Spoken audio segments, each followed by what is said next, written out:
TSM Videos, the leader in football education.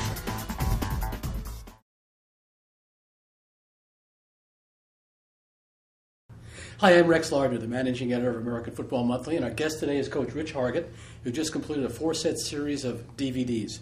It's the Spread No Huddle, attacking different kinds of coverages. Rich is the passing game coordinator and quarterbacks coach at Nation Ford High School in Fort Mill, South Carolina. Coach, the first DVD has to do with attacking cover 2. Tell us a little bit more about that. I think the key is to really attack the corners. You know, a lot of teams that play cover 2, they play it because their safeties are really good athletes and they want them to be able to move around and play the football. And so we really focus on high-lowing the corners, putting a guy above them, putting a guy below them, giving them a lot of different looks to put them in conflict. The safeties have so much room to defend back there, we can usually find a hole and attack them. But we really start by stressing out those corners. That's the best way to attack that coverage, Gotcha. I feel like. Now let's take a look at a whiteboard rendition in the Spread No Huddle, attacking cover 2. The base play we're going to show you here is Wyoming Shake. This is a concept we like to attack cover 2. Cover 2 has 2 deep defenders, so we're going to do the best we can to try to get 3 verticals into that. The way we're going to start is we're going to run shake routes with our outside receivers. It means we're going to drive inside to 5 yards, accelerate to 10, and then work a deep corner over the top. And we're going to do that with both of the outside receivers in an effort to attempt to pull those safeties away. If they stay on the hash, then what we're going to try to do is we're going to try to fit that ball into the corner. We're going to run flat routes underneath them with the H-back and the tailback, so we have that high-low read on the corner. And then the thing that really makes it work for us is the tight end on our regular Wyoming play is normally running a middle curl. Well, this time instead of sitting down, he's going to run right down the middle of the field and split the goalposts. So we're able to get what amounts to 3 vertical concepts against only 2 high defenders. By holding the corners in the flat, it's just simply a numbers game, and we've got them beat 3-2. Sounds good. Coach, thanks. Appreciate it. Coach, the second DVD you did has to do with attacking cover 3. Tell us a little bit more about that. A lot of cover 3 teams are in it because they feel like they don't want to get beat deep. So they leave some areas open to us. And the 2 big areas we really try to attack is there's an area of grass underneath the corner up to about 8 yards. We really try to throw a quick game in there with some of the things we do. And then we really try to stress getting a guy open in the seam. There's a big area of grass between that one free safety, and we're really determined to try to get the ball in those areas. That's where they give up a lot of their big passes. Gotcha. Okay.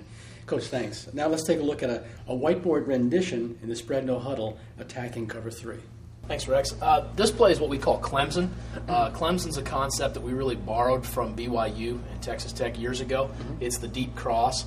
And what we're really going to do is we're going to start it out with an option cut by our H-back. We're going to tell him to work to 5 yards and then get himself open on that line. So he can work inside or outside, and by doing that, we're able to tie down both of these defenders. The Y's assignment is really the key to this. He's going to go underneath the first defender, climb over the top of the second, and work to a spot 18 yards on the sideline.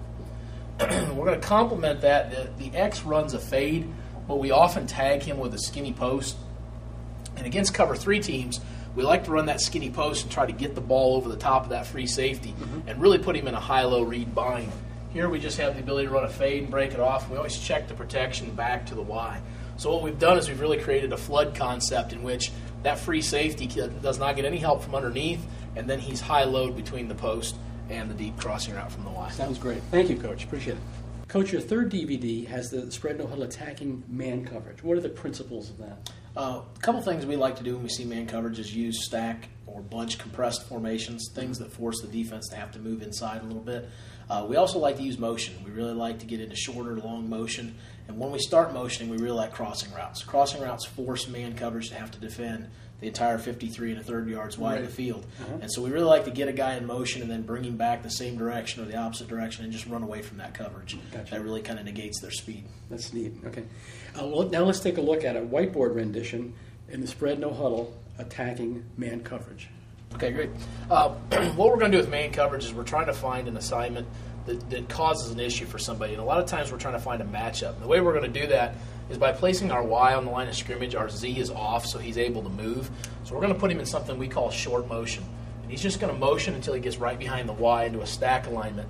We're going to snap the ball and run what we call Z Kansas. He'll run a shallow crossing route, basically right down the line of scrimmage. The Y is going to outside release onto a fade. And so if they're in man coverage, we get a natural rub right there. As the corner tries to move inside with him, he has to run around that wash, and we automatically get a man free. We always swing the tailback back to where the shallow came from. So we've got some kind of assignment conflict right there. Either one of these defenders has to come outside, or someone's got to switch coverage out here. And that's very complicated to do on the run. On the back side of it, we always tell the first man on the other side of the ball from the shallow cross to run an outside release 10-yard dig. So we get a nice high-low read going there on the linebackers. The first man outside the dig runs the skinny post. And so what we've got is we've got the free safety caught in a high-low read. We've got the linebackers caught in a high-low read. And oftentimes, as not, we end up with a high-low read on the backside. So this lets us get a lot of crossing routes, people changing direction, and gives us an opportunity to defeat man coverage on the run. Terrific. Thank you, Coach. Coach, your last DVD details goal line defenses with the spread no huddle. What makes it? What is the difference there in attacking a goal line defense? I think when you get into the goal line situation and the 10 and in, it's all about matchups. We really try to find a person we can pick on, or we try to find a guy that we feel like matches up in a way that they can't handle. One of the ways we stress that's with our tight end. We have a very physical tight end. He's a big kid, not as fast, but from the 20-yard to the 20-yard, but he's very big. He's got good hands. He's strong. So we try to get matchups down in the red zone where we feel like we can get the ball out quick, right, get it on one of our guys who can do something their guy can't, and try to get the ball in the end zone. Gotcha. Okay. Thank you, Coach. Now let's take a look at a whiteboard rendition in the spread no huddle attacking goal line defenses. We really like to get our tight end and our tailback involved when we're down on the goal line. We really feel like goal line passing is something that you have to be good at when you're in the spread no huddle.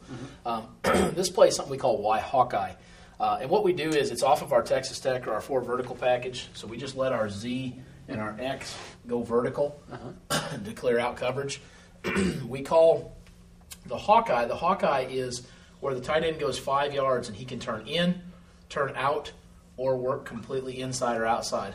Okay, so he has a true option cut there. He has a 4-way cut in order to get himself open. We always tell the tailback that the Hawkeye is toxic, so to get away from him. So he runs a shallow crossing route, and the first man on the opposite side of the ball from it runs the outside release dig. And so what we've got is we've got a natural combination high-low crossing routes right there that helps us out. Crossing routes always help on the goal line. But we really focus on this right here. Because what we're doing is if we're assuming that's going to be man coverage and he runs with him, we're putting our tight end on one of their best run stoppers. That's probably a guy that's 6 foot tall. He's probably 230 pounds. He's there to stop the run. So we're letting our tight end just go up and bench press off of him and work into open grass. And we really focus on telling our quarterback to make his first and second read at that Hawkeye. Give that guy a chance to work open. And that's really been a great play for us this spring, a great way to convert touchdowns. Sounds great. Thank you, Coach.